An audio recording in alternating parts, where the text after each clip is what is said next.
Hola, mi nombre es Diana Marcela Cuervo, yo soy hematóloga del Hospital de San José en Bogotá, Colombia, y el día de hoy vamos a hablar de la leucemia mieloide crónica, exactamente acerca de las terapias de tercera línea en la leucemia mieloide crónica y si hay algo nuevo.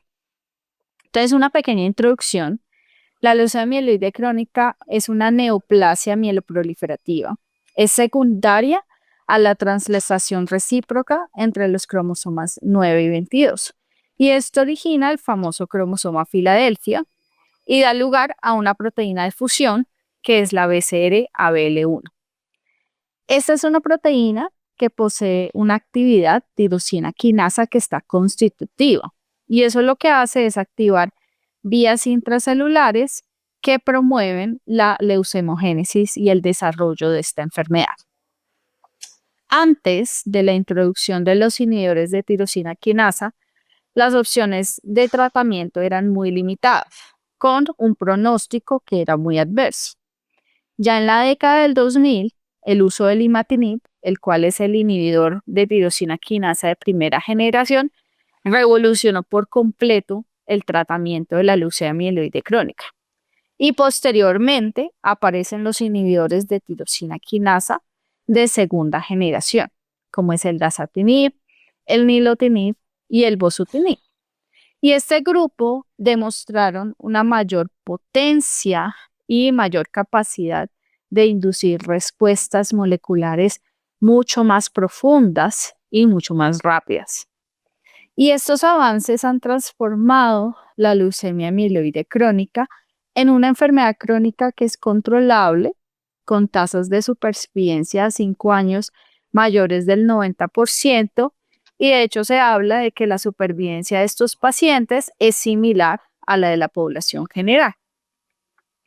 Y entonces, cuando un hematólogo se expone a un paciente con esta enfermedad, la selección del tratamiento de primera línea depende de diferentes factores. Eso incluye el estadio de la presentación, cuáles son las metas terapéuticas que uno tiene para ese paciente, la edad y sus comorbilidades.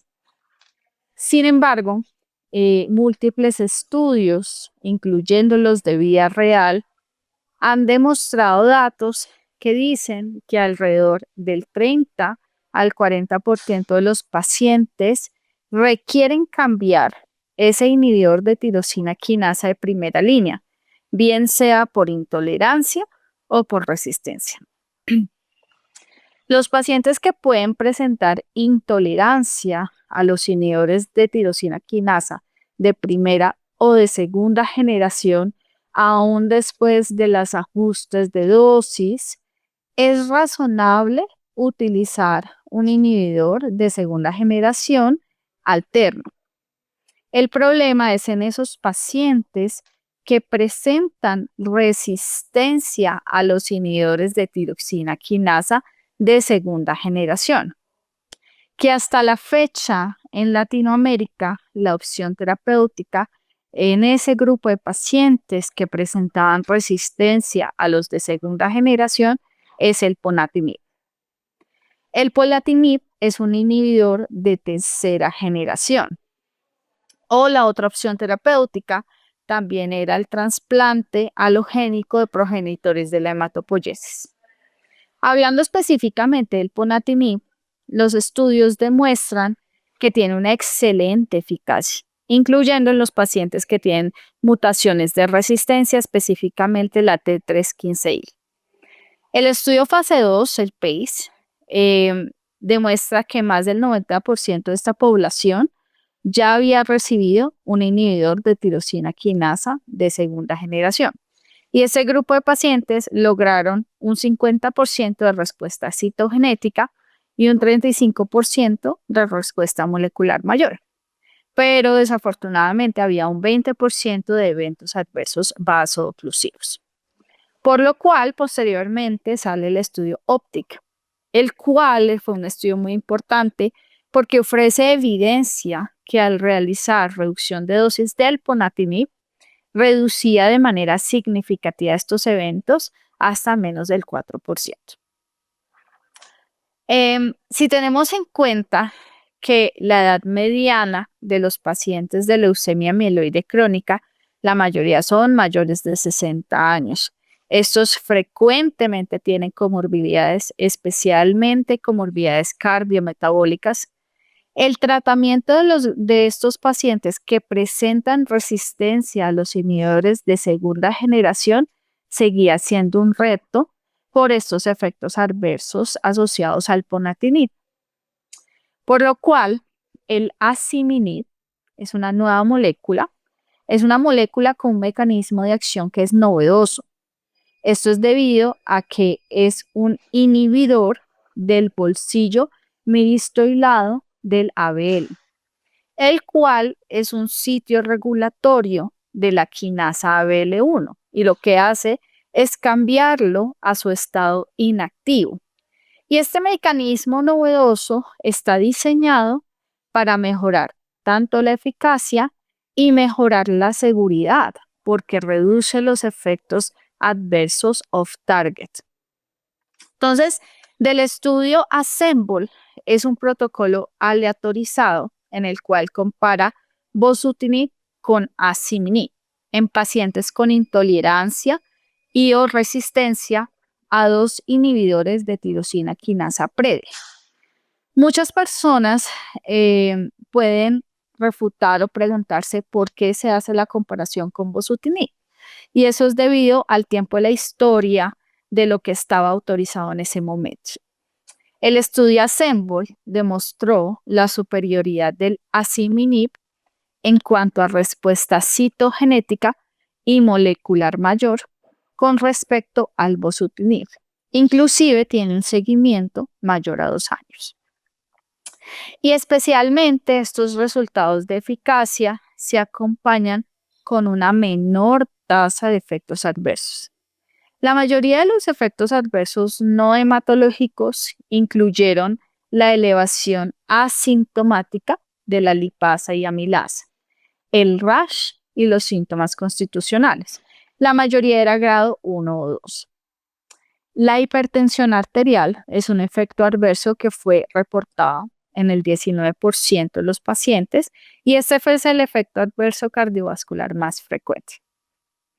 Gracias a este estudio, el asciminib fue aprobado para su uso en Estados Unidos en el 2021 y en Europa en el 2022. Recientemente ya hay disponibilidad en México y en Brasil, aunque en este último está aprobado pero no financiado. En Colombia estamos a la espera de su aprobación y su uso, el cual nos permitirá tener más opciones. En este momento no existen ensayos clínicos cabeza a cabeza que comparen la eficacia en una tercera línea del ponatinib con el asciminib. Y yo honestamente sospecho que no lo va a haber. Por un lado, el ponatinib tiene un mayor tiempo de experiencia, así como más número de pacientes y de cohortes de vida real. Específicamente, mejores desenlaces en las poblaciones con la mutación T315I.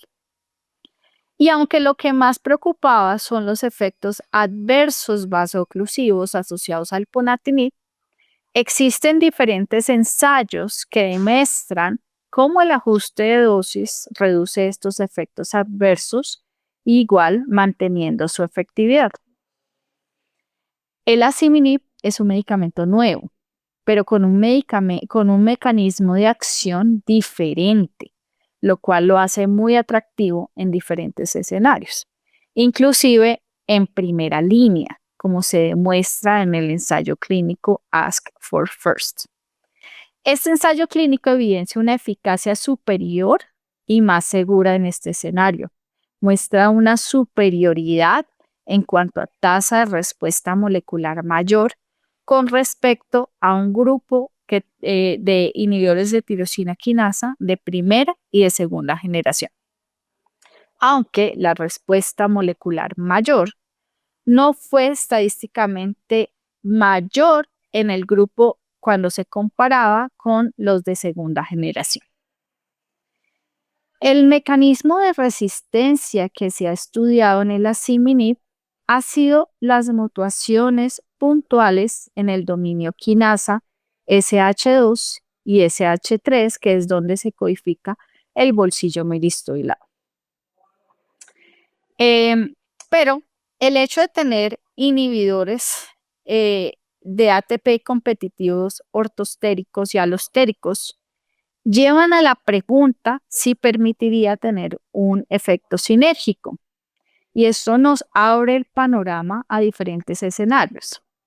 Un escenario es el uso de los inhibidores de tirosina quinasa con dos mecanismos de acción para clonas que puedan tener diferentes mutaciones del BCR-ABL1. Y lo otro es si utilizar dos mecanismos de acción puede aumentar la efectividad, la eficacia y la afinidad simultáneamente si uno une la unión alostérica al bolsillo como ortostérica al bolsillo del ATP y así pudiera aumentar su eficacia. Es un campo que en este momento trae muchas cosas para el futuro. Actualmente hay al menos 4 nuevos inhibidores de tirosina quinasa en desarrollo clínico en Estados Unidos. En China está aprobado el olverembatinib. Este es un inhibidor de tirosina quinasa de tercera generación que es estructuralmente similar al ponatinib y tiene estudios preclínicos tanto en BCR-ABL típico como en mutaciones de T315I. Y por otro lado, no podemos dejar al lado el trasplante halogénico de progenitores de la hematopoiesis, que si bien ha disminuido dramáticamente después de la introducción de los inhibidores de tirosina quinasa, sí sigue siendo una opción de tratamiento importante, especialmente en el grupo de pacientes en fase crónica pero con resistencia a 3 o 4 líneas de tratamiento o en pacientes que presentan o progresan a fases blásticas. Y en la actualidad, los desenlaces de los trasplantes halogénicos han mejorado muchísimo comparado con el pasado. Inclusive hay una mejor oportunidad en pacientes mayores por el uso de acondicionamientos con intensidad reducida y diferentes terapias para reducir la enfermedad de injerto contra huésped.